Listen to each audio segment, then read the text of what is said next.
জালিয়াতি কোন পর্যায়ে গিয়েছে দেখুন। আমি ফ্লিপকার্টে অর্ডার করেছি,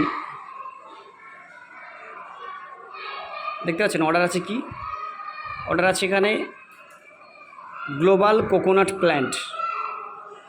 দেখতে পাচ্ছেন এই লেখা আছে, এই যে SKUID ডেসক্রিপশান, সেখানে নিচে লেখা আছে B5-এর ওপরে গ্লোবাল কোকোনাট প্ল্যান্ট।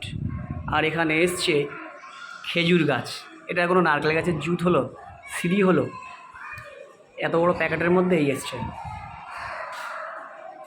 অনলাইন থেকে সুতরাং মাল কেনার সময় একটু সাবধান থাকতে হবে এবং চোখ কান খোলা রাখতে হবে। যদি আমি ফেরত পাঠাবো না, 500 টাকা বড় কথা নয়, কিন্তু বড় কথা হচ্ছে এদের বোধ বুদ্ধি বিবেক মানসিকতা। সুতরাং অনলাইন থেকে, বিশেষ করে ফ্লিপকার্ট এই ধরনের জাল জচ্চুরি করছে। ফ্লিপকার্ট থেকে আমি তো বলবো মাল নেওয়ার সময় একটু সাবধানে, একটু দেখে। এই আমার নারকেল গাছ দিয়েছে, দেখুন এটা নাকি নারকেল গাছ, ভাবা যায়?